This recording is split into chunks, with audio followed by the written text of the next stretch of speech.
Buenas tardes. Daremos inicio a nuestro webinar relacionado a la protección de datos.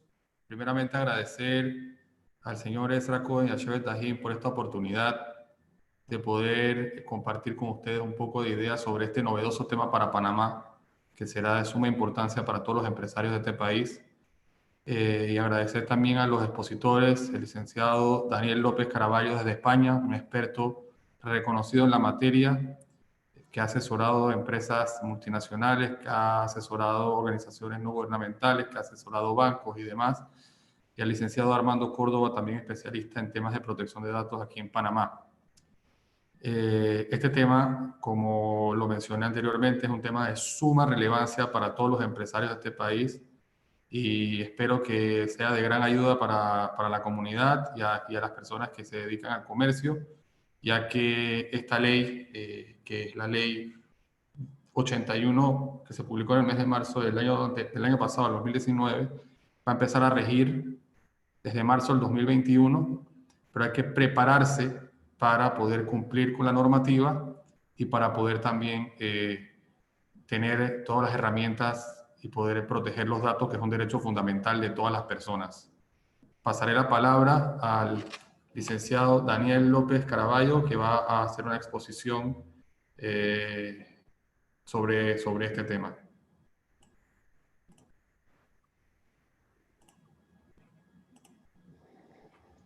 Perfecto, muchísimas gracias y como comentaba mi compañero, agradeceros a todos la oportunidad de estar hoy compartiendo con vosotros y sobre todo sobre un tema que entendemos que es crucial, no solo por las propias obligaciones que vamos a tener que adoptar, sino sobre todo como una ventaja competitiva de las empresas panameñas y de los flujos de negocio en un momento además en el que el COVID, por desgracia, nos ha puesto de manifiesto pues esa crisis, por decirlo de alguna manera, también económica que puede venir y cómo el ámbito de la privacidad, de la protección de los propios datos personales, los flujos de información, cómo somos capaces de explotar los datos que ya tenemos dentro de nuestras propias compañías y, por decirlo de alguna manera, cómo poder captar o poder cambiar o adaptarnos con nuestro propio modelo de negocio, sin duda pueden ser un valor competitivo y que pueda servir sin duda para la recuperación económica del país.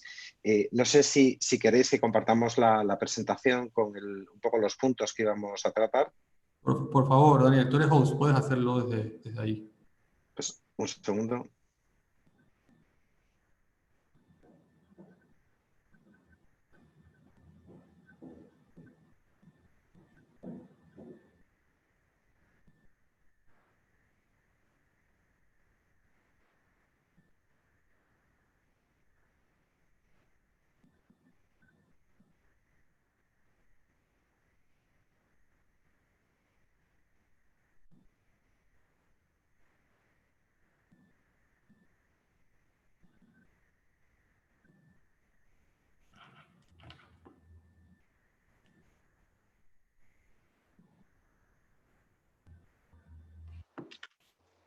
Yo la puedo compartir si quieres, Daniel, si prefieres.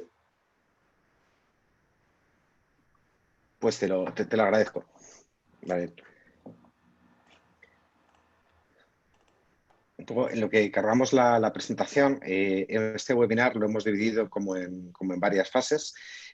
Una primera para poder analizar ese ámbito internacional y por qué es tan importante cumplir con esta normativa, qué ventajas competitivas, como comentábamos, podemos llegar a tener.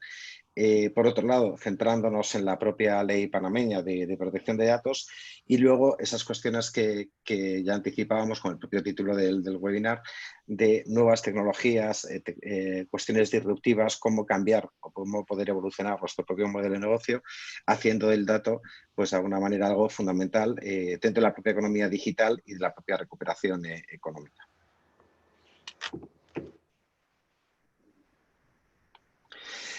Cuando hablamos del derecho a la protección de datos, al final estamos hablando de un derecho humano, un derecho que está consagrado tanto en la propia Convención Interamericana de Derechos Humanos como en la mayor parte de constituciones iberoamericanas. Lo tenemos también en el propio Pacto Iberoamericano, en el Pacto Internacional, en la Convención Europea, y partimos de la base de esa especial protección que está muy ligada hacia el derecho al honor, a la intimidad personal, familiar y el derecho a la propia imagen. Hay algo que es importante y es que este derecho, en el fondo, partimos de una evolución o de un complemento con esos otros derechos fundamentales de los que estamos hablando.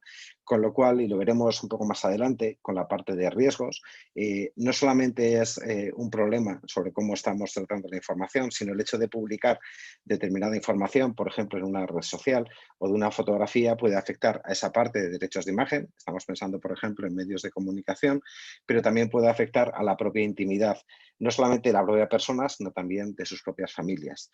Y esto es algo, por ejemplo, que también tiene mucho que ver en el ámbito laboral, es decir, un correcto utilización de la normativa en materia de protección de datos nos sirve para generar esa traza, para poder proteger la información. Y aquí no estamos pensando solamente en el concepto de dato personal, sino incluso en la propia información generada desde otro punto de vista, como veremos, que es la propia propiedad intelectual. Ese valor diferencial que nos puede de alguna manera diferenciar de la propia competencia, es decir, ese conocimiento interno de la propia información. Con lo cual, esto también puede impactar en esa esfera. Nuestra experiencia que vamos viendo tanto a nivel España como a nivel internacional, es que en ocasiones esas infracciones en materia de protección de datos generan otro tipo de responsabilidades. Pensemos, por ejemplo, en la inclusión en ficheros de solvencia patrimonial con respecto a toda la parte de información crediticia, cuando en el caso de España, por ejemplo, tenemos esos burós de crédito donde cuando alguien ha producido un impago se le anota en ese buró, pues de alguna manera el hecho de que esa cuantía no esté actualizada, que no esté puesto al día, que no sea exacta, lo que conlleva al final es que los jueces del orden civil así lo entienden, es que puede haber una vulneración de ese derecho al propio honor, porque de alguna manera se está prejuzgando la situación económica de una persona, impidiéndole obtener determinados créditos, por ejemplo, de determinadas financiaciones, viene de un origen del dato erróneo, ¿no?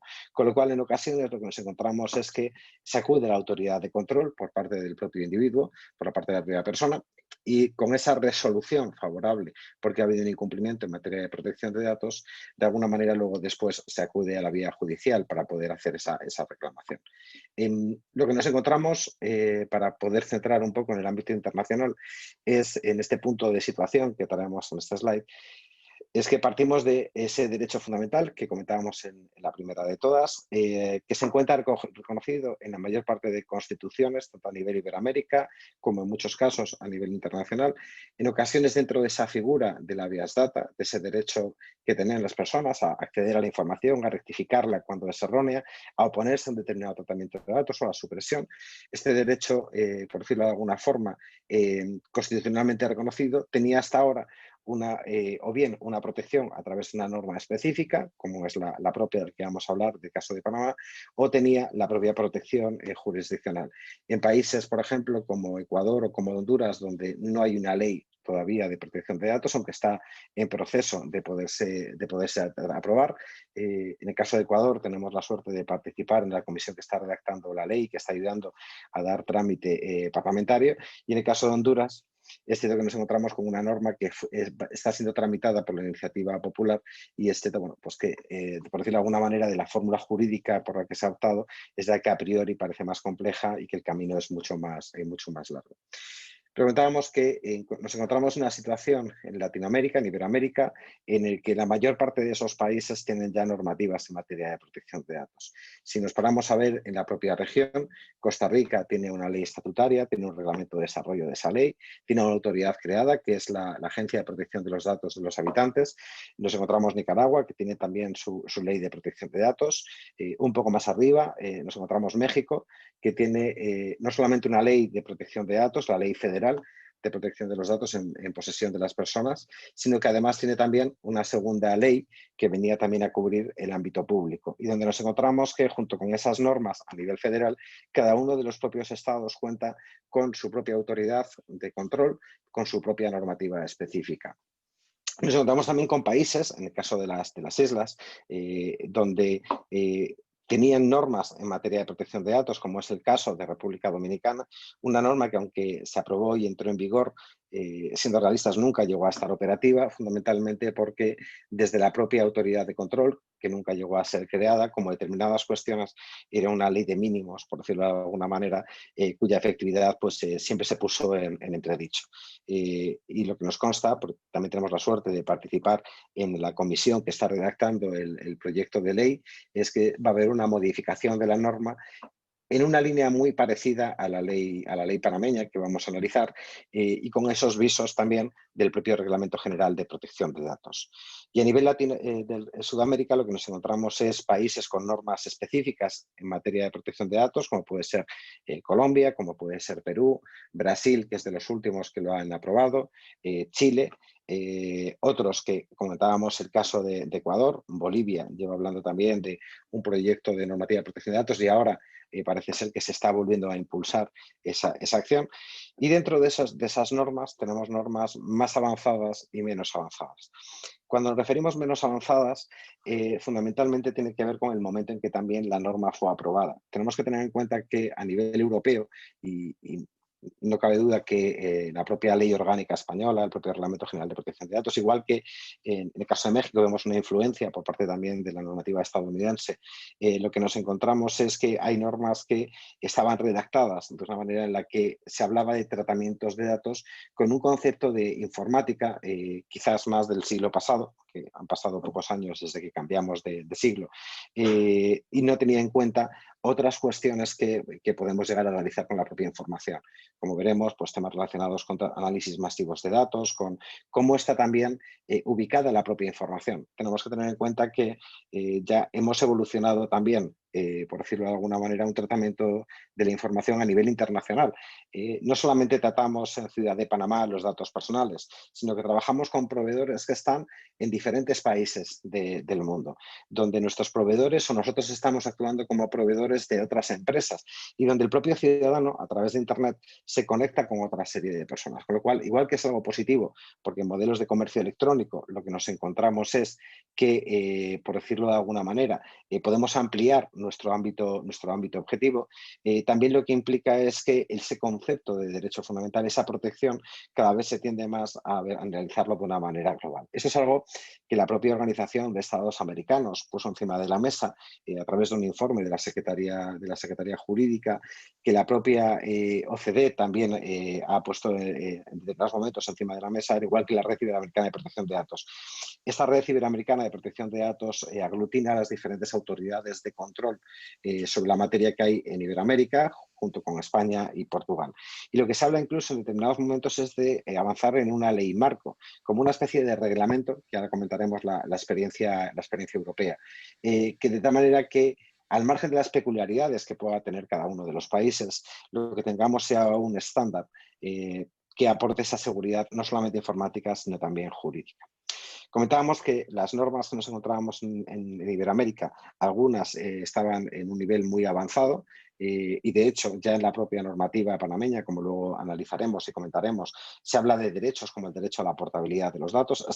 Parece que es un derecho que lleva toda la vida conviviendo con nosotros, pero sin embargo, por ejemplo, a nivel europeo, hasta la plena aplicación del Reglamento General de Protección de Datos hace 2 años, era un derecho que era desconocido, salvo para las empresas de telecomunicaciones, cuando había esa portabilidad de líneas que tenía una parte también relacionada con protección de datos. Esas normas más antiguas, por decirlo de alguna manera, están en un proceso de evaluación y están en un proceso también de revisión. En este caso, por ejemplo, de Argentina o de Uruguay, que se encuentra actualizando o renovando esas normativas de protección de datos. Y este punto es importante y creo que es un valor fundamental de la normativa panameña, fundamentalmente porque de alguna manera las propias relaciones con Europa, una de las cosas que prevé el convenio 108 y 108 Plus, es que cuando un país aporta un nivel adecuado de protección, cuando su normativa aporta unos estándares férreos sobre la protección de la privacidad de las personas, se le consideran países con nivel adecuado de protección. Y esto, para que nos hagamos una idea, lo que posibilita es realizar esas transferencias internacionales de datos, esos flujos de datos derivados de prestaciones de servicios a un lado y otro del océano, sin tener que tomar medidas adicionales, por decirlo de alguna manera. Y eso implica que no hay que, la validación, por decirlo de alguna manera, de ese nivel de protección es mucho más sencilla. Esto lo hemos vivido últimamente en el caso de Europa y Estados Unidos, a través de la última sentencia del Tribunal Europeo, en el que se anulaba el Privacy Shield. Estados Unidos no tenía una normativa específica en materia de protección de datos. Llevan tiempo hablando de elaborar ese Privacy Act, esa nueva norma de protección de datos, de protección a la privacidad, con la anterior administración de Obama y con la actual administración de Trump. Pero la realidad es que esa norma no está. La Unión Europea lo que llegó fue un acuerdo, bueno, ya este es el segundo acuerdo porque hubo un primer mecanismo que también se invalidó con la Federal Trade Commission, con la Secretaría de Comercio, que por decirlo de alguna manera lo que implicaba es que las empresas se les evaluaba el nivel de garantía sobre los derechos de las personas, sobre los propios datos personales, y a partir de ahí se iban estableciendo como auditorías o determinadas revisiones, con lo cual eso tenía ese nivel adecuado de protección. La realidad que nos encontramos es que en el caso de Estados Unidos hay otra norma que habla de seguridad nacional, y en esta norma de seguridad nacional prácticamente cualquiera puede acceder a la propia información, aparte de la propia tutela judicial efectiva de determinadas cuestiones. Esto, para que veáis una idea hasta qué punto es importante, lo que ha hecho es poner en jaque ahora mismo determinados servicios que empresas estadounidenses, norteamericanas, están prestando a empresas europeas. A nadie le cabe duda que un Amazon funciona muy bien, que un Google, que un Facebook funciona muy bien, pero la realidad es que desde el punto de vista jurídico, esos flujos de información, esos tratamientos internacionales de datos que se estaban realizando, entendido por tratamientos cualquier acción que podamos realizar sobre los propios datos personales, es decir, el mero almacenamiento de la información, el poder explotarle, darle una vuelta, el hacer técnicas de análisis de los propios datos, ¿no? Segmentación. La realidad es que todo eso no aporta un nivel adecuado conforme a la propia normativa europea, con lo cual lo que implica es que pone en tela de juicio, por decirlo de alguna manera, esos servicios de esos proveedores, ya que no pueden cumplir con las exigencias que los responsables del tratamiento que las empresas europeas tienen que aportar. El impacto de esta cuestión, valorado por la propia Secretaría de Comercio, hablaban de 7,3 billones de dólares. El impacto que podía tener este cambio normativo en el caso de Estados Unidos. Nos consta porque realmente recientemente se ha hecho público a través de la propia Secretaría de Comercio y la propia Unión Europea, que está en conversaciones para ver cómo pueden, lógicamente, hacer este cambio, pero lo que está claro es que la ausencia de una normativa de protección de datos, la ausencia de ese nivel adecuado de protección, tiene un impacto económico muy importante para un país. No solamente, como hablaremos, en términos de generación de confianza, sino también en cuestiones relacionadas con las propias prestaciones de servicio, tanto de la propia empresa estadounidense hacia ciudadanos europeos y, por tanto, hacia otros países.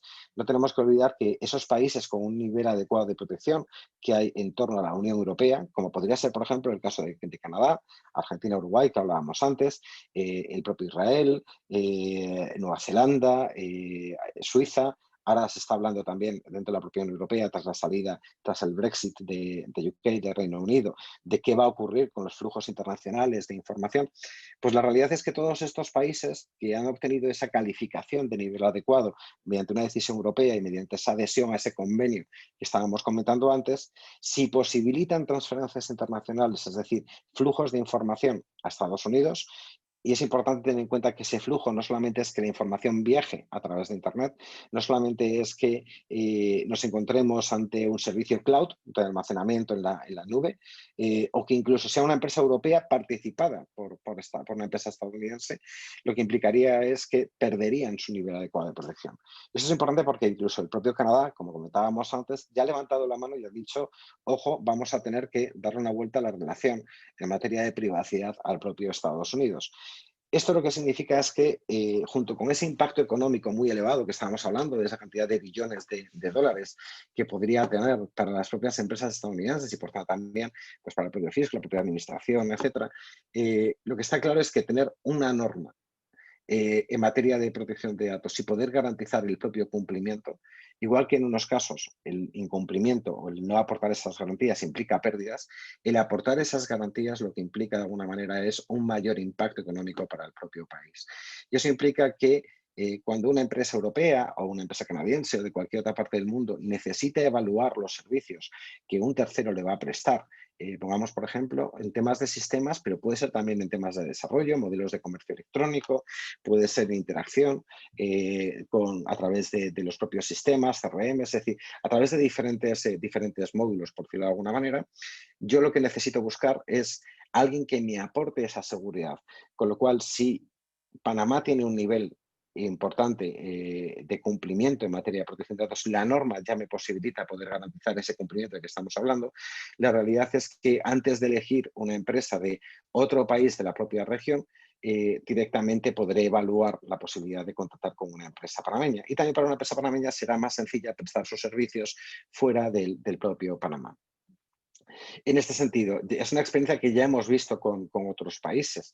El hecho de que Argentina obtuviera ese nivel adecuado de protección cuando los países que había alrededor de ellas, Chile, por ejemplo, que tenía una ley muy limitada en materia de protección de datos, o Brasil, que no tenía ni siquiera ley de protección de datos, lo que implicaba es que, si bien fiscalmente podía ser interesante para las empresas invertir o establecer su sede en Chile, por ejemplo, con respecto al propio Argentina, a nivel de fluctuación económica, lo que nos encontrábamos era que, debido a las obligaciones y al propio modelo de negocio de esas empresas que querían establecerse en la propia región, preferían establecerse en Argentina de cara a poder prestar sus servicios a otra tipología de empresas. Con lo cual, de alguna manera, ya estaba implicando un empuje muy importante en materia de contratación y en materia de esos servicios que queremos llegar a prestar.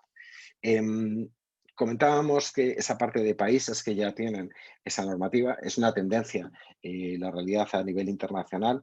Uno de los últimos países que también ha aprobado su normativa de protección de datos y que también ha obtenido ese nivel adecuado de protección es el caso de Japón.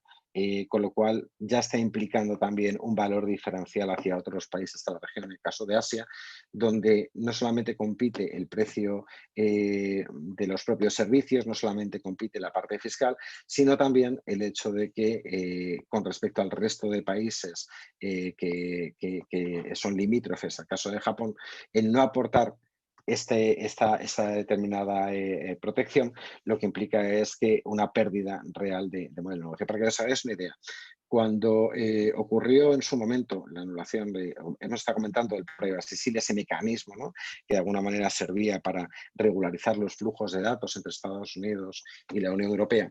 Cuando se anuló el primer mecanismo, que se llamaba el Safe Harbor, el puerto seguro, muchas de las empresas a nivel internacional, y no estamos pensando solamente en empresas españolas o empresas europeas, estamos hablando de grandes empresas del sector asegurador con presencia en todo el mundo, estamos hablando de entidades bancarias también con presencia en todo el mundo, lo que tuvieron que evaluar era sus propios proveedores. Con lo cual, aquellos proveedores que no le garantizaban esos estándares, ese nivel adecuado sobre la protección de los datos, directamente fueron eliminados. El impacto económico que esto puede tener para las propias empresas, desde luego los propios proveedores, es muy, muy importante. ¿Por qué? Porque al final esas empresas, esas entidades, lo que hacían era una evaluación. En el caso visto desde este lado del Atlántico, el hecho de realizar una transferencia internacional de datos, esos flujos de datos que estábamos comentando, sin aportar las garantías suficientes, es decir, que ese país no tenga una norma de protección de datos, que yo no cumpla con la normativa de protección de datos, que no sea capaz de poderlo acreditar, implicaría una sanción. En el caso de España, la Unión Europea, por ejemplo, estaríamos hablando de hasta 20 millones de euros, un 4% de la facturación mundial. Con lo cual, no solamente tenemos que pensar en esos 20 millones, sino, para que os hagáis una idea, por ejemplo, ese 4% de facturación para un Banco Santander, para un Repsol, para determinadas entidades, pues es una cifra bastante superior en cuanto al propio modelo de negocio que tienen. Y estamos hablando siempre sobre la parte de beneficios, con lo cual es difícil de aprovisionar tal cantidad de millones de euros, con otra cuestión añadida, y es la posibilidad de inmovilizar los datos, es decir, que la autoridad de control, si no se dan esas condiciones, por decirlo de alguna manera, pudiera paralizar el tratamiento. Imaginamos una entidad bancaria, BBVA, Banco Santander, cualquiera de ellas, automáticamente la autoridad de control paralizara la utilización de las cuentas. El impacto que esto tendría sería absoluto. La gente no podría operar, no se podrían hacer pagos, no se podría sacar dinero, con lo cual afectaría directamente al propio modelo de negocio.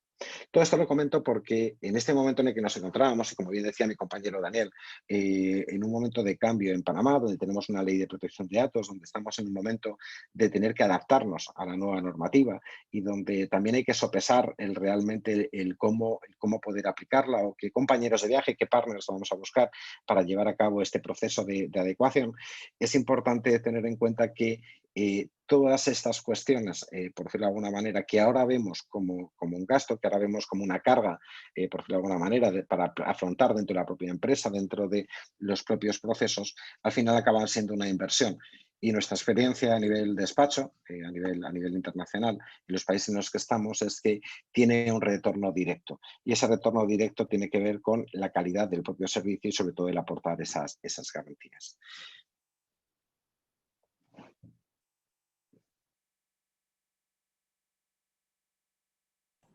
Muchas gracias, Daniel, por tu excelente presentación.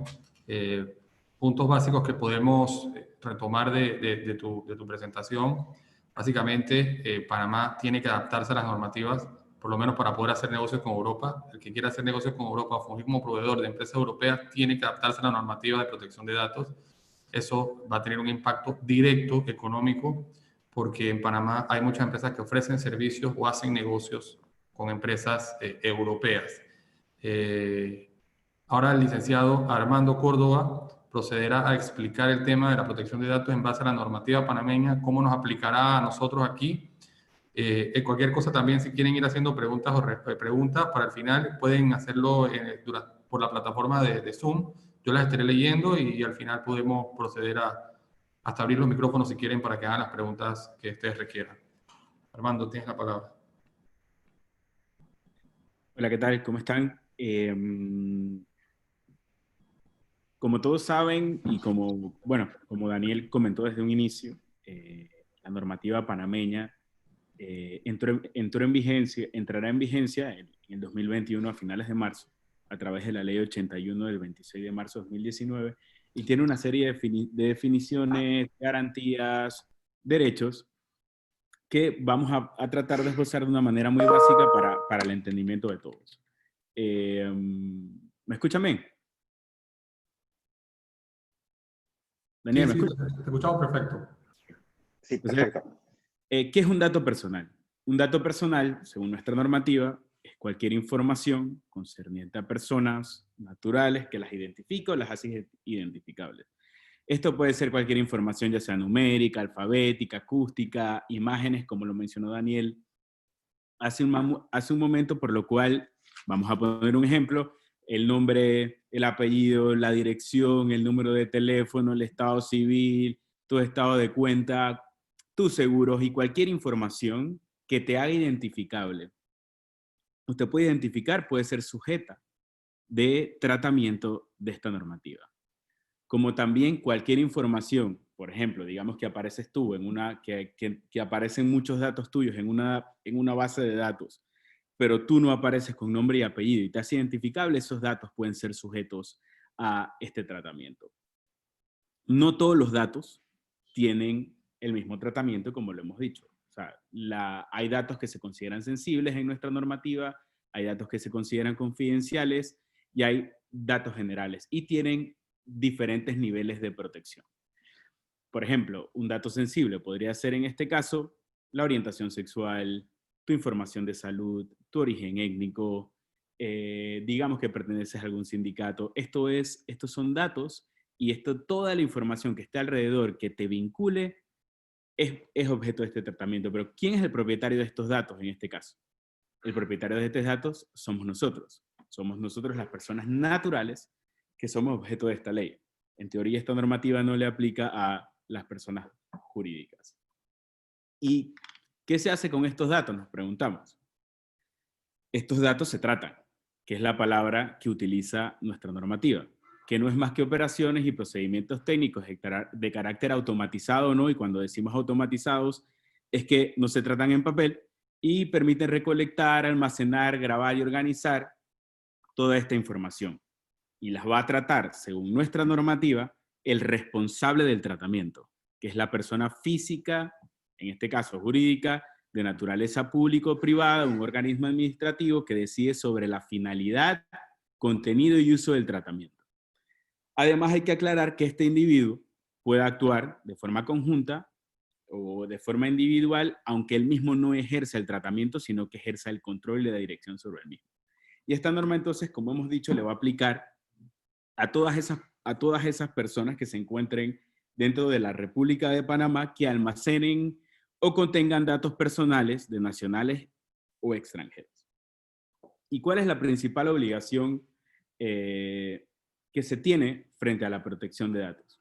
Bueno, la principal obligación que se tiene frente a la protección de datos que nuestra ley establece es la obtención de ese consentimiento. Y ese consentimiento debe ser explícito y inequívoco de parte de todos sus clientes. Es decir, que consienten que en la información que ustedes van a adquirir de parte de ellos en sus bases de datos, ustedes la hayan obtenido de forma consentida.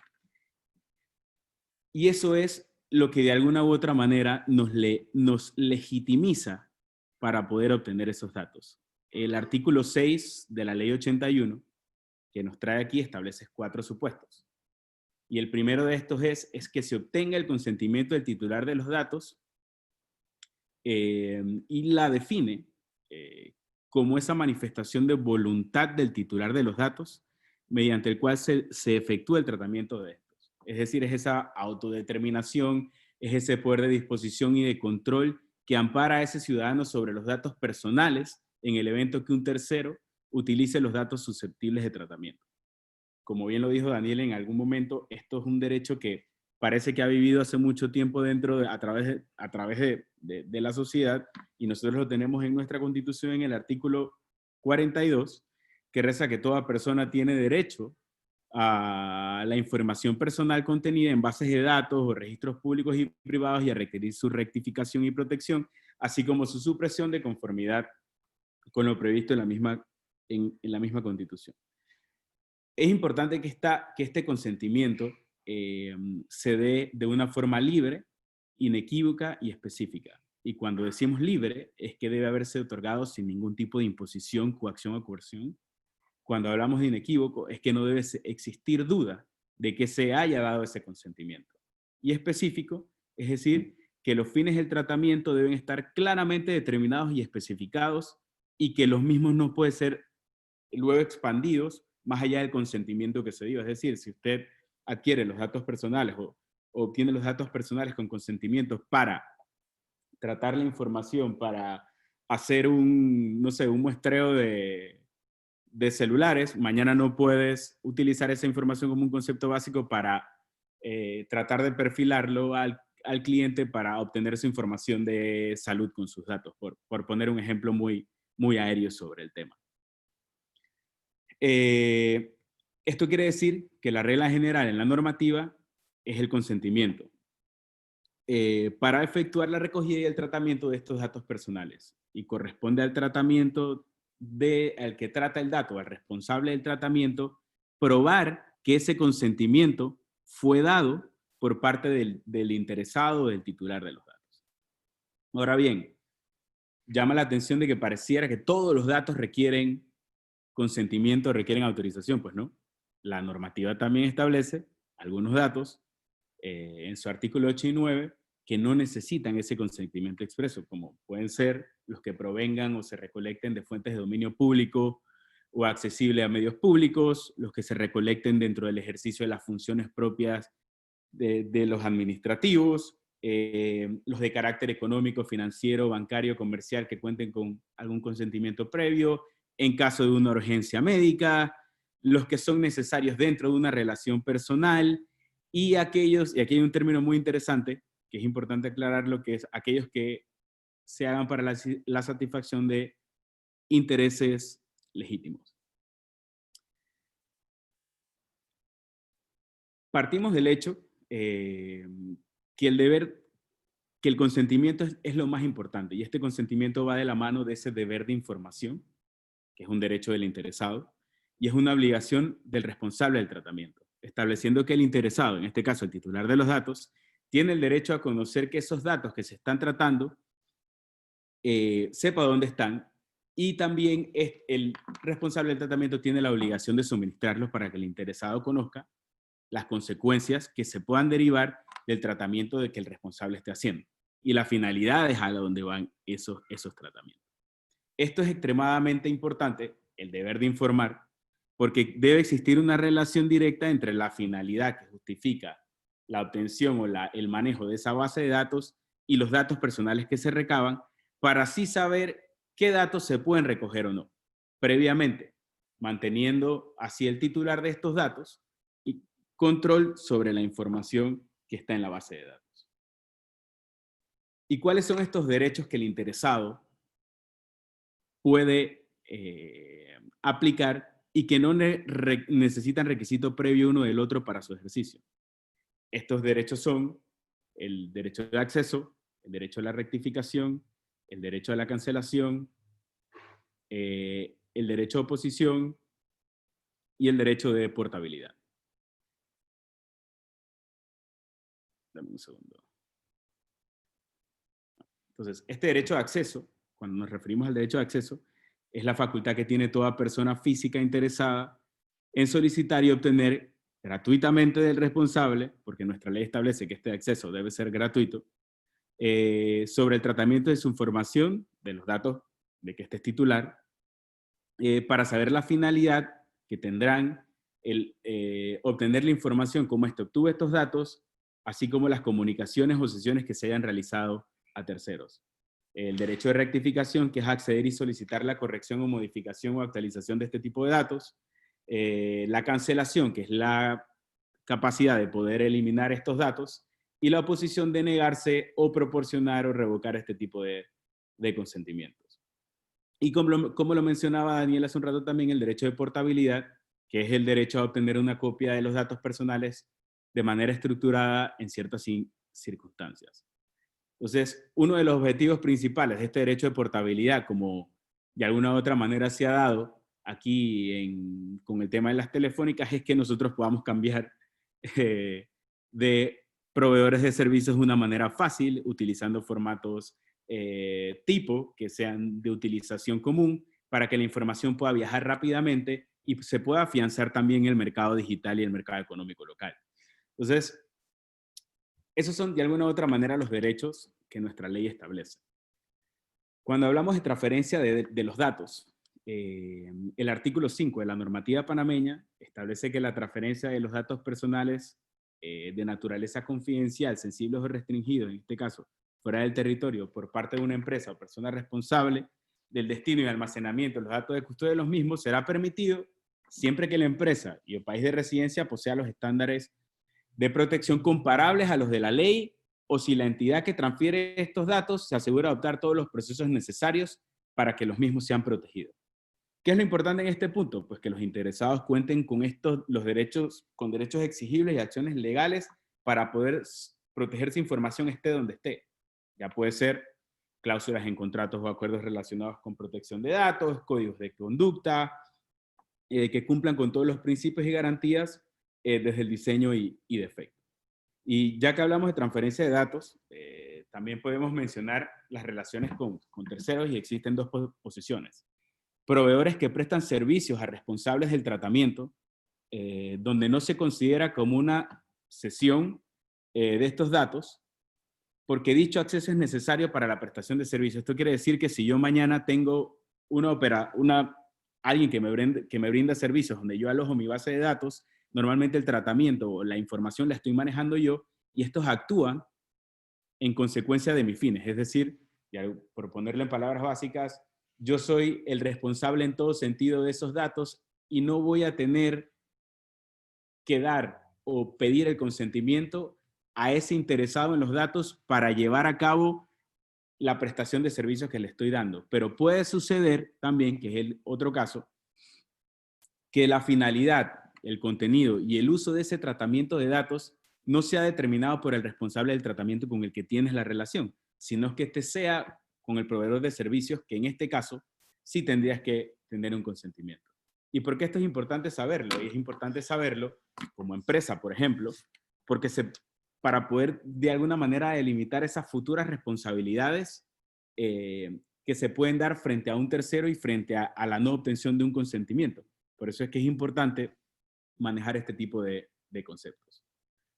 Y eso va de la mano con la seguridad de la información, que en principio lo que se busca es que la información se mantenga confidencial, íntegra y disponible. Estos niveles de seguridad, como en cualquier otro tema también, tiene diferentes niveles, que puede ser alto, medio, bajo, dependiendo si es un dato sensible o es un dato común. Y estos tipos de niveles de seguridad hay que tener muy claro que para datos sensibles hay que tener la seguridad más férrea, que se pueda tener, por ejemplo, registros de acceso especificando la hora, la base de datos, una revisión semanal o mensual de la gente que entra, un etiquetado de confidencial, como también puede haber un nivel muy bajo que quizás solamente se necesite un password o una autenticación para poder entrar a este tipo de bases de datos. Ahora bien, ¿cuáles son los riesgos y las reclamaciones? Y ya entrando un poquito en la parte final de lo que les quería comentar, ¿cuáles son las reclamaciones y los riesgos reputacionales que se pueden derivar de esto? Bueno, existen riesgos a los que nos podemos enfrentar en cualquier relación de protección de datos. El primer riesgo visible es una violación al derecho a la misma protección de datos, valga la redundancia, por parte de la organización o compañía que trata estos datos por no haber implementado una política de protección de datos correcta. Ejemplos de estos pueden ser obtención de un consentimiento dudoso o viciado, tratar datos personales que no sean necesarios para la finalidad de lo que se busca. Es decir, yo probablemente para comprar un carro, yo no necesito saber cuál es su orientación sexual, por ejemplo. Eso es un dato que está fuera de contexto y que son solicitudes de datos que están especialmente protegidos, que no los necesitas. Además, puede causar todo esto pérdidas económicas y daños reputacionales producto de estos incumplimientos, y que trae otro montón de temas como mala gestión de seguridad, dificultad en la revocatoria del consentimiento, y lo que se tienen que trazar son estrategias para poder mitigar este tipo de riesgos, como lo pueden ser formación del personal en materia de protección de datos, revisar los flujos de información, evitar el uso de datos biométricos cuando no es necesario, establecer procesos claros dentro de la compañía para, de alguna manera, tener a mano ese personal para que el interesado pueda acceder a esos datos y que tenga información precisa y clara y concisa en el momento para el manejo de esos datos. Y las sanciones e indemnizaciones, que es un punto importante que establece nuestra ley, que será la Autoridad Nacional de Transparencia de Acceso a la Información, que manejará las sanciones, irán entre 1.000 y 10.000 balboas, dependiendo de la gravedad y la recurrencia. En Panamá, en este momento, falta o está pendiente la aprobación de la regulación de esta normativa, y vamos en camino a eso. Sé que estará antes porque es muy necesario, y tenemos un panorama más claro de los conceptos que hemos manejado aquí y mucho más definidos por parte de ese reglamento. Así que por lo pronto eso es lo que de alguna u otra manera establece la legislación panameña. Gracias, Armando, por tu explicación. Cosas muy básicas que podemos recolectar de la información que Armando nos acaba de brindar. Por ejemplo, muchas empresas tienen huellita para poder entrar, y esas a la misma vez marcas tu hora de entrada. Eso es una información que el dueño de la empresa, de sus trabajadores, debería guardar de una manera específica, teniendo siempre como premisa guardar y proteger los datos personales de las personas. Cosas muy básicas que nosotros creemos que son muy normales.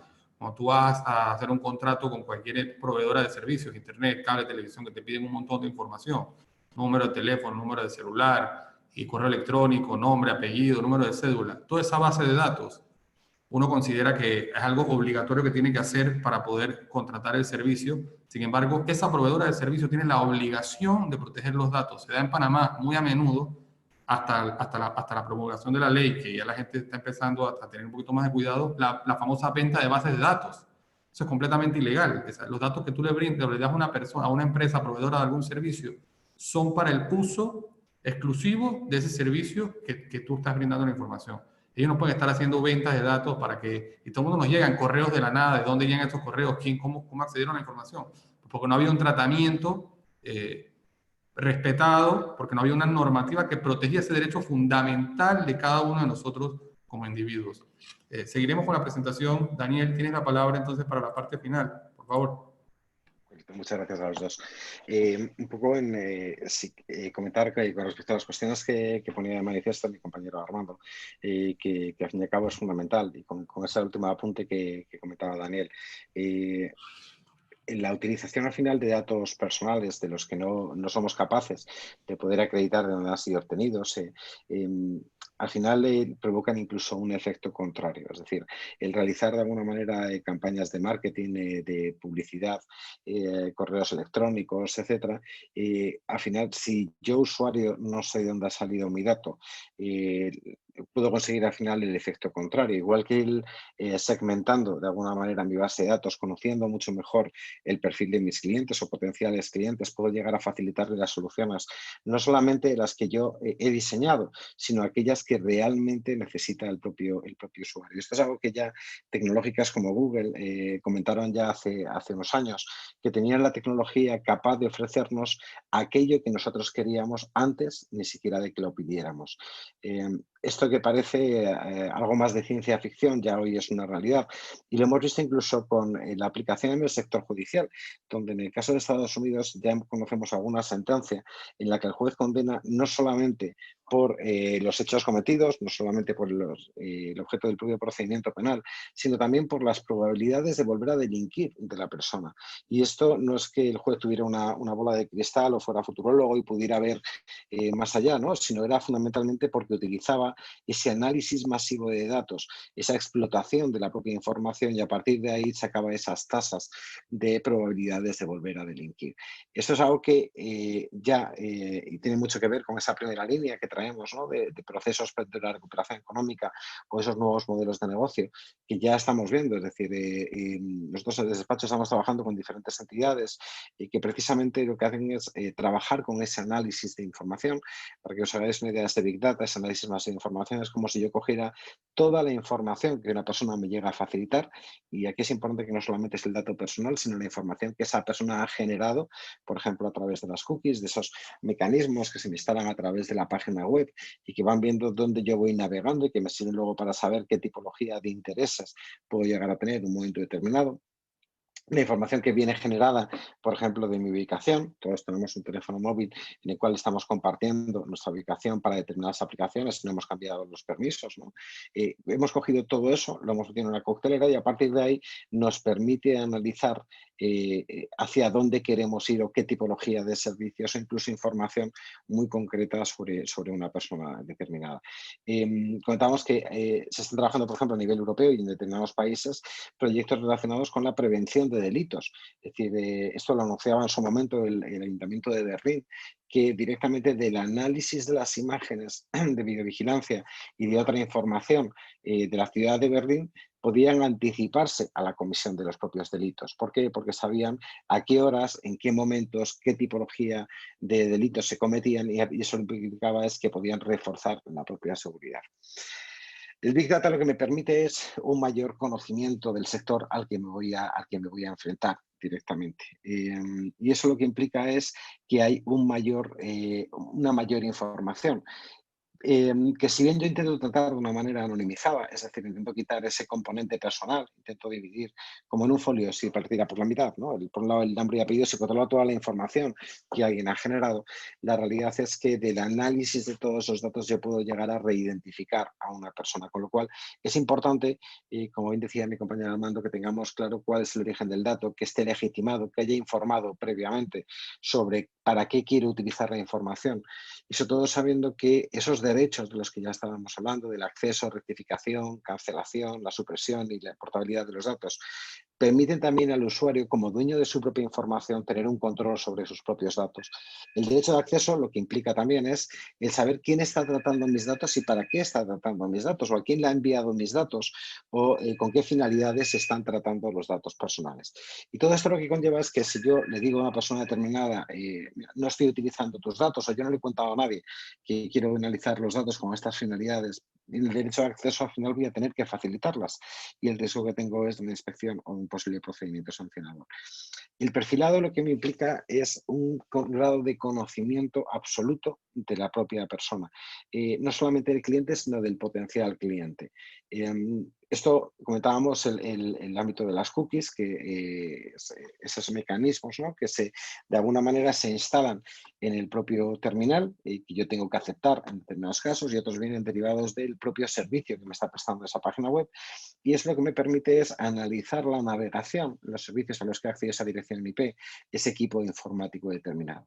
Esto lo que conlleva es que de toda esa información yo puedo saber exactamente a qué hora alguien se ha conectado a determinado tipo de páginas web, dónde suele comprar, si compra en una tienda que está cerca de casa y le gusta recogerlo después del trabajo, o si prefiere directamente utilizar un servicio tipo Amazon que le lleve la compra a domicilio, qué tipo de agencias de viajes suele utilizar, a qué destinos suele viajar. Toda esa información me permite ese grado de conocimiento absoluto de la propia persona. Eso unido a las aplicaciones móviles, unido a los datos que el propio usuario me está facilitando.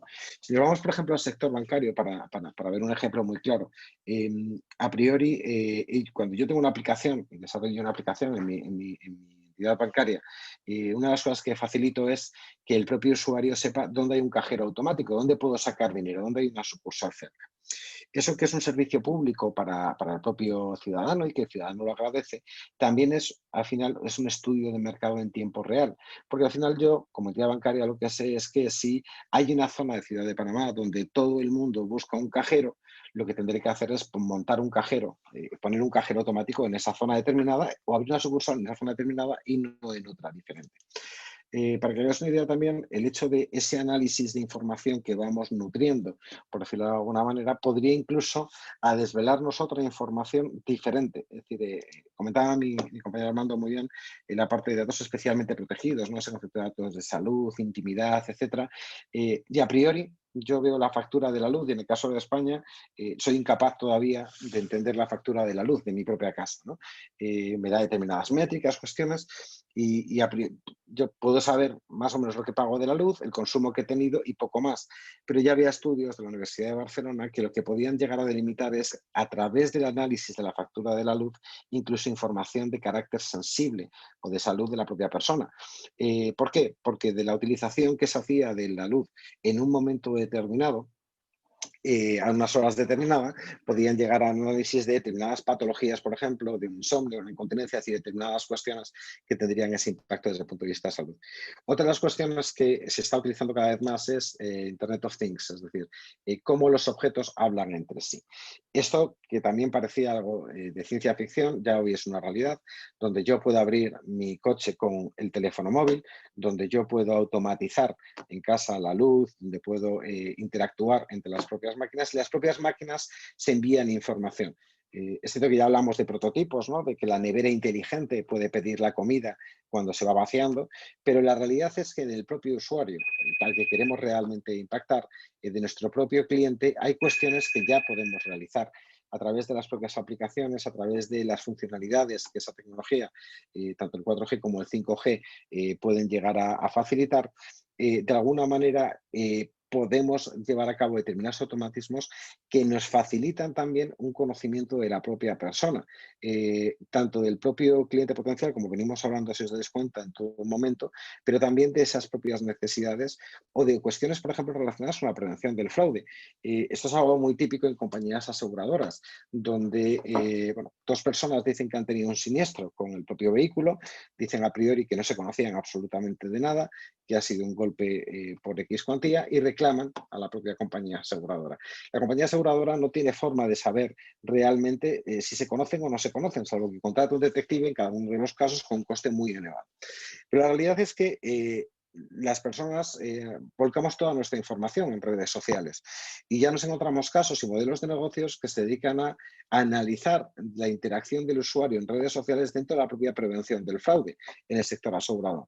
Si yo de alguna manera digo que no conozco de nada a Daniel y acto seguido me pongo una fotografía comiendo o cenando por ahí y lo que digo es, gracias a la compañía aseguradora que bueno, con lo que me ha pagado, vamos a cenar gratis durante X meses y además hago sin collarín, ¿no? Porque realmente no estoy mal, pues al fin y al cabo esa información es muy útil para la compañía aseguradora para decir, oiga, usted no tenía tal lesión, o ha mentido, o conocía, o hay determinados supuestos o cuestiones que realmente no había manifestado. Desde luego, si alguien nos conoce perfectamente, todo el mundo pensamos en Google, pero son las propias redes sociales donde el usuario facilita en tiempo real toda su información. Es como una especie de estudio de mercado inmenso, ¿no? Donde la gente pone sus vacaciones, dónde está, dónde viaja, quién conoce. Esa teoría de los 5 grados, ¿no? Que sumando determinadas personas puedo llegar prácticamente a estar en conexión con casi cualquier persona, ¿no?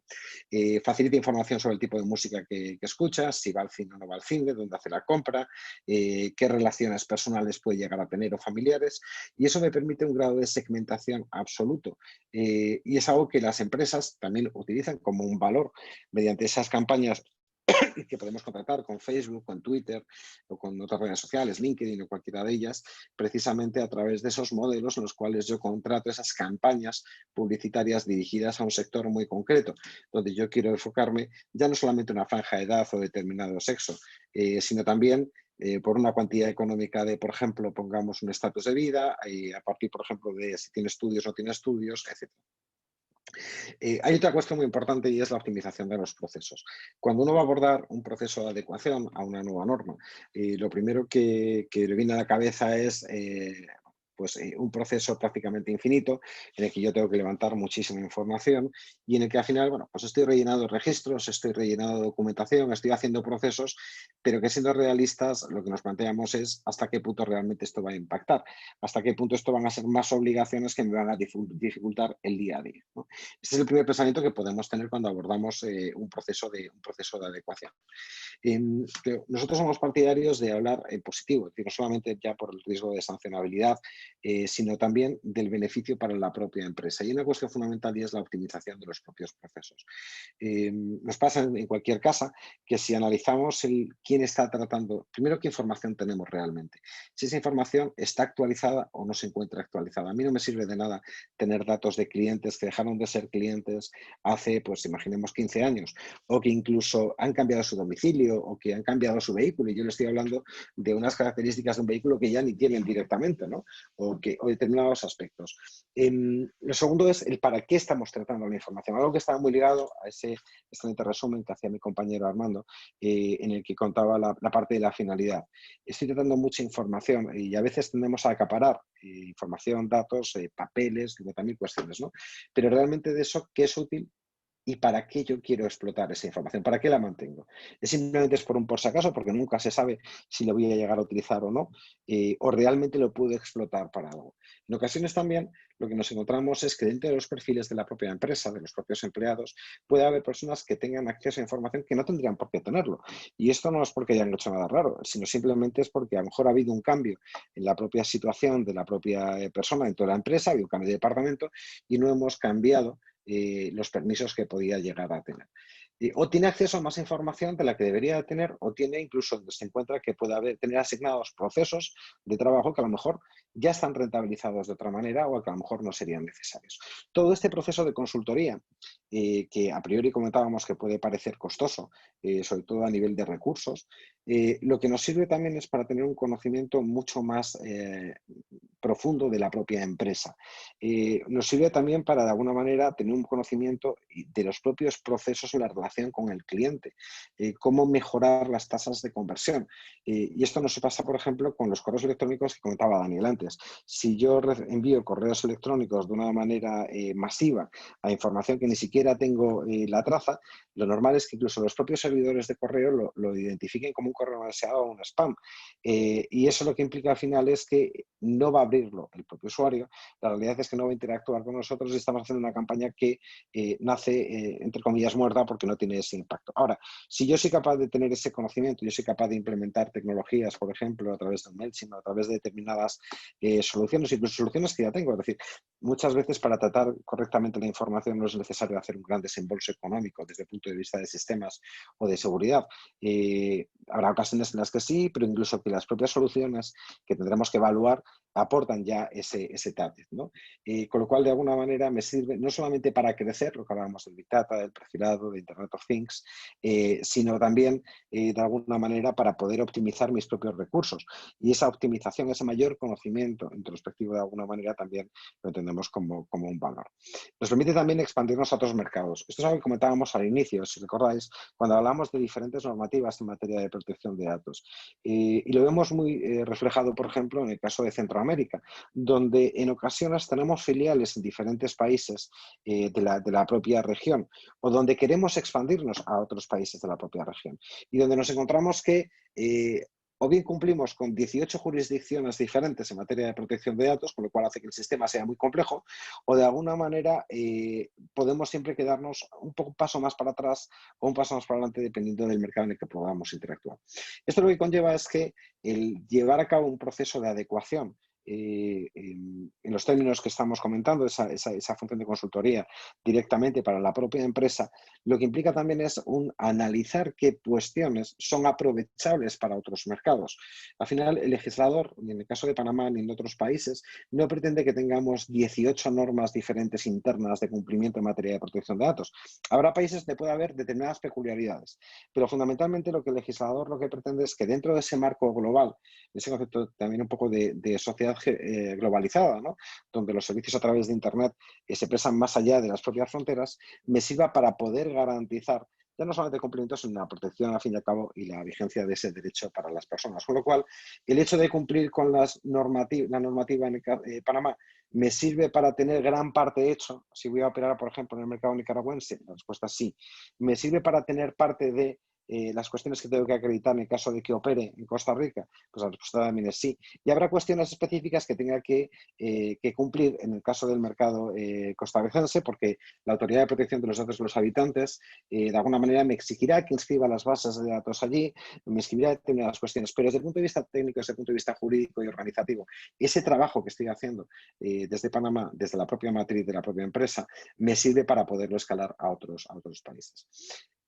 Por no hablar mucho en este punto, hablábamos de las aplicaciones y cómo el usuario interactúa a través de esas propias aplicaciones, cómo el propio teléfono móvil me conoce perfectamente. Hablábamos del caso del banco, donde si pensamos quién me conoce mejor, hablamos de las redes sociales, hablábamos de Google, pero sin duda es mi entidad bancaria. Mi entidad bancaria sabe si tengo pagado el piso o no, si vivo de alquiler, si tengo un crédito, sabe perfectamente lo que pago de luz, el impuesto de circulación, el vehículo que tengo, dónde echo gasolina, dónde trabajo, cuánto cobro. Lo sabe todo sobre mí.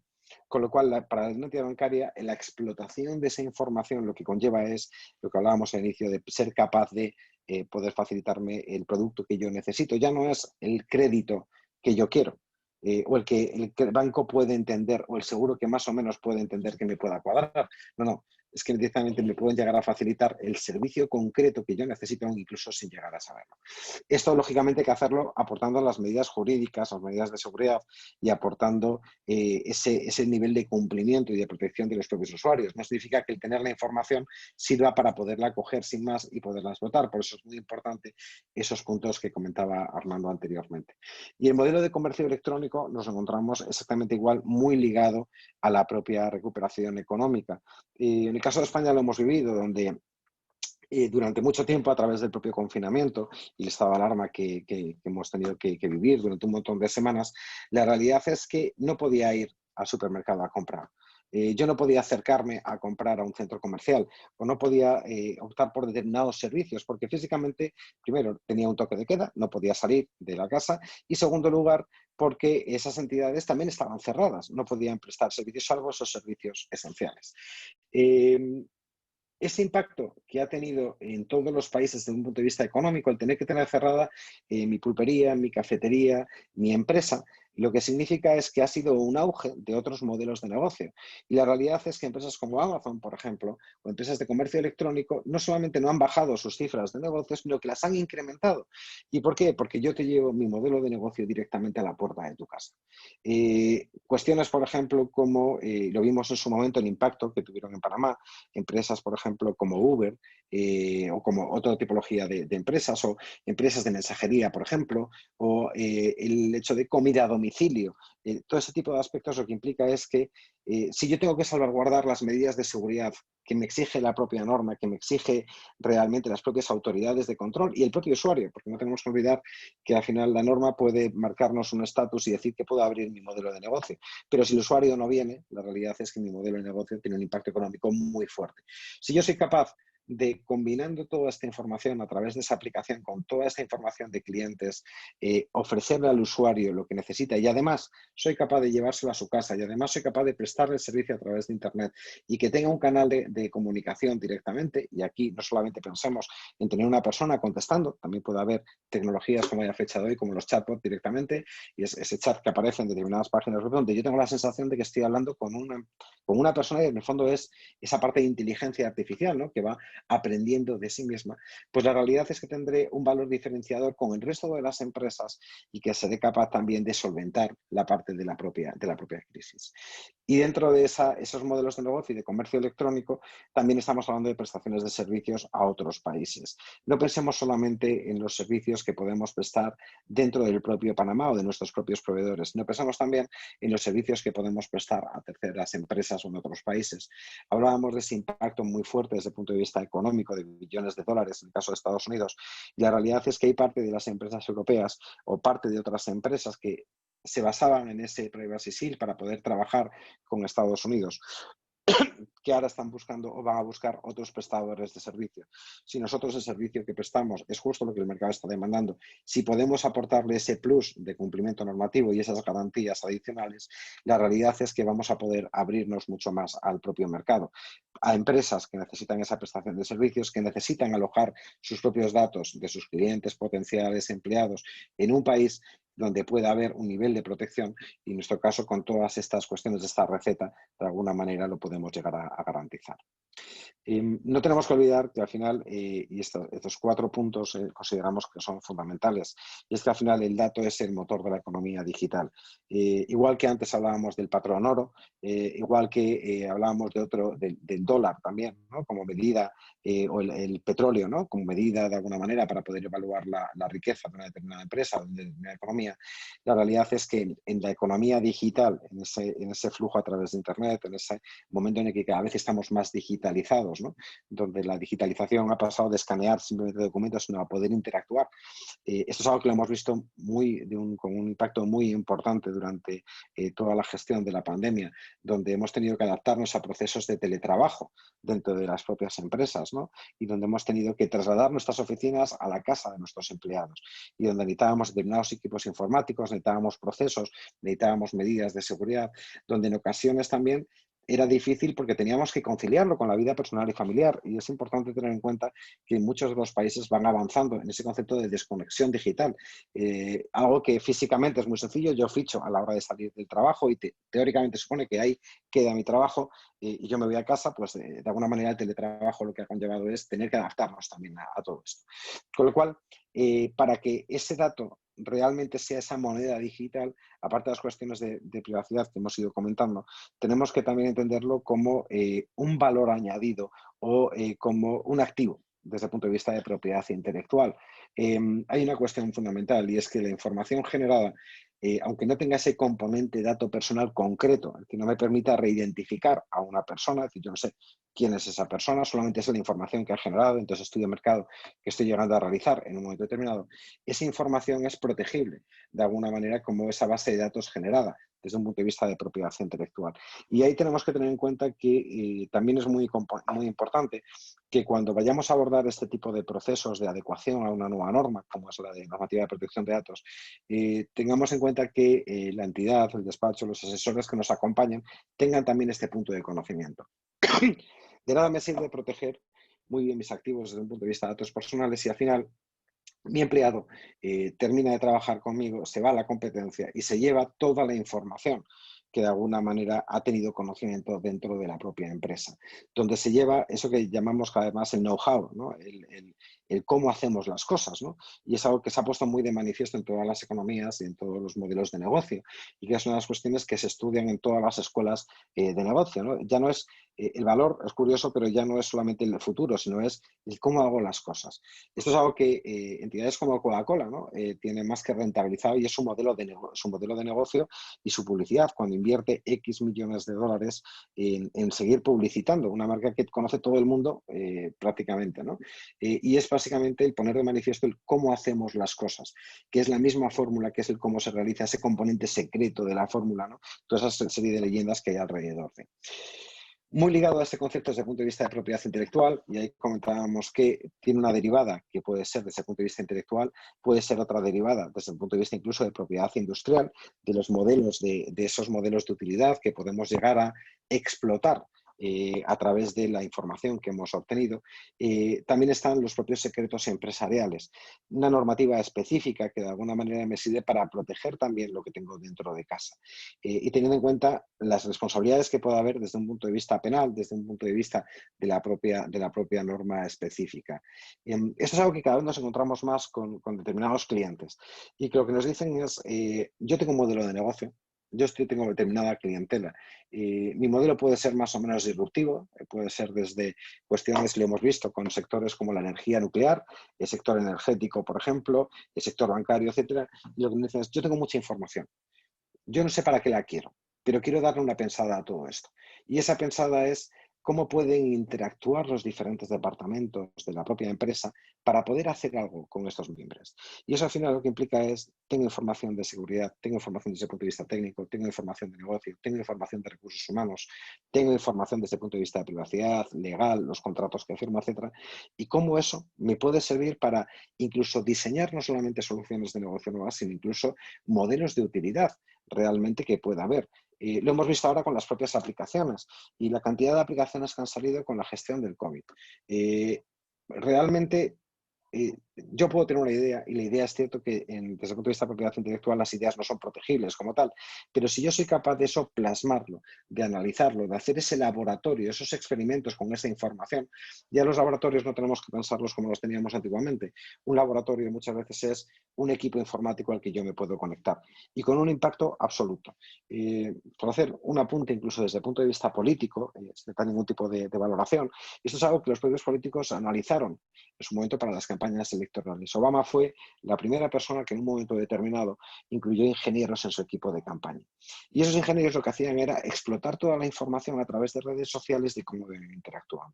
El siguiente candidato, que luego es presidente de Estados Unidos, que aumentó su equipo de ingenieros, fue precisamente Trump. Y ese equipo de ingenieros lo que buscaba de alguna manera era no hacer promesas electorales a una circunscripción concreta, sino directamente ser capaz de mandarle el mensaje a la persona de tu presidente va a hacer por ti, te va a arreglar la tubería que tienes rota. La única fórmula de hacer eso es con toda esa información.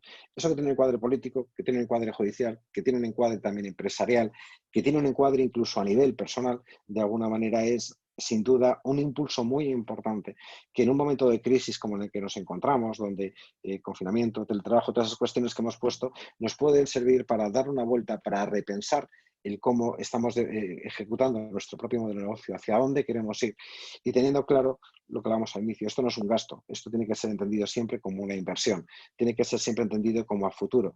No estamos haciendo una casa de adobe que mañana venga un viento fuerte y se la lleve, sino realmente lo que estamos haciendo es construir unos cimientos sólidos que nos permitan luego poner más bonita la fachada, pero fundamentalmente que pueda permanecer más allá y que ese modelo sea escalable a otros sitios. El impacto reputacional, por no alargarme mucho más, simplemente una línea, desde luego es absoluto. El hecho de que determinados servidores, por ejemplo, hayan sido atacados, y lo vemos continuamente, ese concepto de brecha de seguridad, ¿no? Continuamente vemos en los medios de comunicación que determinada entidad ha sido atacada, que los datos han sido en esa deep web, ¿no? Esa internet oscura, o en otro sitio, realmente tiene un impacto muy fuerte hacia mi privacidad. En su momento, hace unos años, hubo una brecha muy importante para una de las compañías que llevan más a gala la seguridad y que el precio, además de esos terminales, es muy elevado con respecto a la propia competencia, ¿no?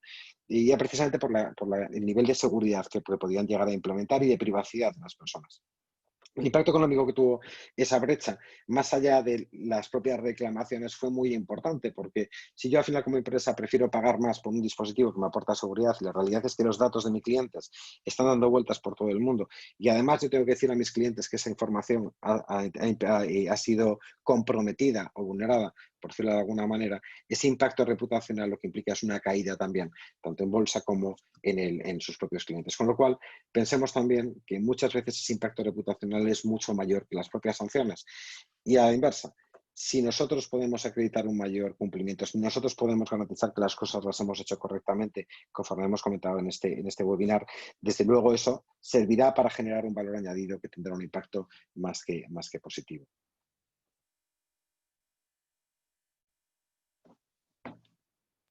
Muchas gracias, Daniel. Bueno, con esta presentación damos fin al webinar. He recibido un par de preguntas, pero por cuestiones de tiempo solamente voy a lanzar dos para que Daniel me conteste rápidamente. Uno, si la protección de datos, la nueva normativa va a hacer que temas como Panama Papers puedan ser evitados en el futuro, la filtración de datos de una firma de abogados a través de una operación de hacking. Y la segunda pregunta es la relación directa que hay y la línea muy delgada que hay entre protección de datos y libertad de expresión. Porque hoy en día vemos temas, publicaciones, que probablemente sean temas de bochinches o sean temas que no han sido realmente probados, pero que las editoras de periódicos y la gente que publica noticias las publica sin ningún tipo de prueba fehaciente. Y bueno, ¿cuál es el lineamiento que uno debe escoger entre la protección de datos y la libertad de expresión? Esas dos preguntas, Daniel, de forma muy rápida y breve, que nos puedas explicar, por favor. Perfecto.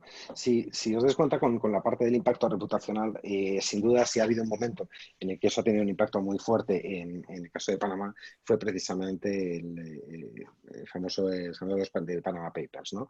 Donde determinada información salió y se hizo pública. Eso tuvo un impacto muy fuerte a nivel internacional, no solamente desde el punto de vista de privacidad y protección de datos, sino también en cómo se estaba tratando la propia información o hasta qué punto se garantizaba, y daos cuenta que no solamente es la protección de los propios datos, sino incluso cuestiones que pueden llegar a afectar a determinados sectores, como es la abogacía, donde tenemos esa obligación de secreto profesional, el ámbito médico, etc. Ese impacto económico fue muy elevado y ese impacto internacional fue muy elevado. Prueba de ello es que la propia Asamblea Nacional empezó a tramitar dos proyectos de ley.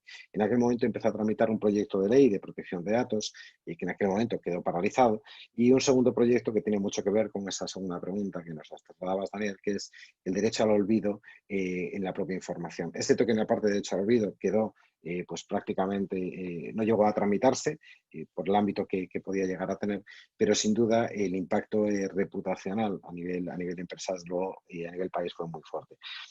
¿Podía haber paliado este impacto o podía haberse evitado esas cuestiones con una normativa de protección de datos? Pues yo soy de la opinión que en una parte muy importante sí. Y en una parte muy importante sí, porque una de las cosas que tenemos que hacer es concienciar y obligar también contractualmente a las personas que están trabajando con nosotros a guardar esa confidencialidad, ese secreto sobre la propia información. Con lo cual, de alguna manera, habríamos tenido mecanismos suficientes para intentar evitarlo, por un lado, y por otro lado, para poder actuar de una manera rápida ante ese problema. Y que si hubiera habido alguna cuestión concreta, hubiera sido una brecha puntual y no un problema que podía afectar a otras entidades. Es cierto que la normativa de protección de datos no me posibilita que yo tenga algún tipo de mecanismo técnico que directamente a mis empleados, según salgan por la puerta, les borre la memoria. Es decir, bueno, yo puedo prever que no se lleven información vía correo electrónico, que no se lleven los papeles, que no se determinadas cuestiones, pero al final no puedo evitar otras cuestiones, ¿no? Que comenten con su vecino, etcétera. Pero sí que puedo obligar obligar contractualmente y además con una obligación que viene de la propia norma, con lo cual creo que sí que de alguna manera podría haber servido para poder mitigar una vez pasado el problema y por otra forma también para poder poner determinadas pautas para evitar que pudiera haber tenido desde luego el impacto que tuvo. Y con la parte de libertad de información, libertad de prensa, libertad de expresión y protección de datos, privacidad, es uno de los debates continuos que yo creo que todos los países estamos afrontando de una manera constante. Al final estamos hablando de dos derechos fundamentales, donde en ocasiones esa perdona la licencia, son mal interpretados. Parece que libertad de expresión, libertad de prensa lo incluye absolutamente todo y parece que derecho a privacidad también incluye absolutamente todo. Y tiene que tener unos límites razonables. Al final, de alguna manera, lo que tenemos que tener es una ponderación de ambos derechos fundamentales. Entiéndase bien lo que estaba comentando, es decir, cuando hablamos de libertad de información, libertad de prensa, por supuesto que es un derecho fundamental y donde lógicamente hay una información periodística, donde hay determinadas fuentes, donde hay una confidencialidad, un secreto periodístico, por decirlo de alguna manera, y la necesidad de proteger las fuentes. Pero hay otro tipo de noticias que pueden salir en medios de comunicación, donde prima más el tipo de noticia o prima más una parte incluso sensacionalista sobre una persona y donde no ha habido no ha sido constatada esa información, no ha sido contrastada, por decirlo de alguna manera. Y este punto es importante porque al final que se hagan publicar determinadas cuestiones sobre mi persona que puedan afectar a mi familia, que me puedan afectar a mí, sobre informaciones que no son correctas, por decirlo de alguna manera, o que afecten también a mi intimidad personal o a mi honorabilidad, por decirlo de alguna forma, y lógicamente están impactando directamente sobre otro derecho fundamental. ¿Qué solución se dio a nivel europeo? Pues básicamente en su momento a través de la sentencia, una sentencia bastante conocida, el caso Costeja, se habló del derecho al olvido por primera vez. El derecho al olvido lo que facilitaba es que determinada información no fuera accesible directamente a través de un buscador, respetando ese derecho a también las hemerotecas digitales y valorando también la propia libertad de prensa. Tenemos que tener en cuenta que hay otro derecho también desde el punto de vista periodístico muy parecido al derecho de rectificación en materia de protección de datos que también tiene el mismo nombre, que es el derecho de rectificación ante ese medio de comunicación cuando la información es inexacta y la obligación también de rectificar esa propia información. Con lo cual, la normativa de protección de datos no viene para impedir que los periodistas hagan su trabajo, no viene para impedir que los hechos noticiales sean tratados, pero sí de alguna manera lo que conlleva también la normativa de protección de datos es que la información, igual que por parte de las empresas, sea tratada de una manera leal, cierta, fidedigna, y que en el caso de que haya una información determinada que no sea exacta, que se pueda realmente llegar a actualizar. Ese derecho al olvido, comentábamos que en su momento se empezó a tramitar vía normativo, más después del Panama Papers, de alguna manera lo que busca es que también la información, si ya no es exacta en un momento determinado, deje de ser accesible. Tú puedes buscar en la hemeroteca, tal como la de toda la vida, pero que no sea accesible. Si yo en un momento determinado me pudieron investigar, no es el caso, gracias a Dios, pues no me pudieron investigar y eso llegó a ser archivado, no tiene por qué implicar también un juicio continuo prácticamente de por vida. Con lo cual, ese dilema entre libertad de información, libertad de prensa y derecho a la privacidad, por decirlo de alguna manera, es un debate donde tiene que haber esa ponderación de alguna manera continua. El derecho a la privacidad tampoco es óbice para que si hay un hecho noticiable deje de ser noticiable. Esa fue una de las cuestiones que con el derecho al olvido, cuando se intentó tramitar la ley en su momento en Panamá, se puso de manifiesto, y es que prácticamente era que cualquier información podía ser eliminada de Internet. Y lo que la Asamblea finalmente entendió es que no podía ser un derecho de ese tipo, sino que fundamentalmente lo que tenía que hacer es, si hay una información que es inexacta, se afecta a su privacidad, si el dato no es cierto, perfecto, actúese. Ahora, el intentar que mi esfera personal incluye también la profesional, incluye también otras esferas, bueno, pues en el momento que Daniel López es socio de la firma Écija, lógicamente tiene un nivel de exposición pública y ese nivel es diferente de su vida privada, con lo cual al fin y al cabo es también esa ponderación. Pasa en la parte de libertad de información, pasa también en el derecho a la privacidad. En ocasiones se ven como derechos contrapuestos. Yo mantengo que son derechos que son complementarios. Para un periodista tener en cuenta el derecho a la privacidad es positivo, igual que por el otro lado de la propia balanza, ¿no? Muchas gracias, Daniel. Muchas gracias, Armando. Gracias, Ezra y Shebetajín, por esta oportunidad y espero que haya sido de utilidad para todos los oyentes. Buenas tardes y saludos. Muchísimas gracias a todos.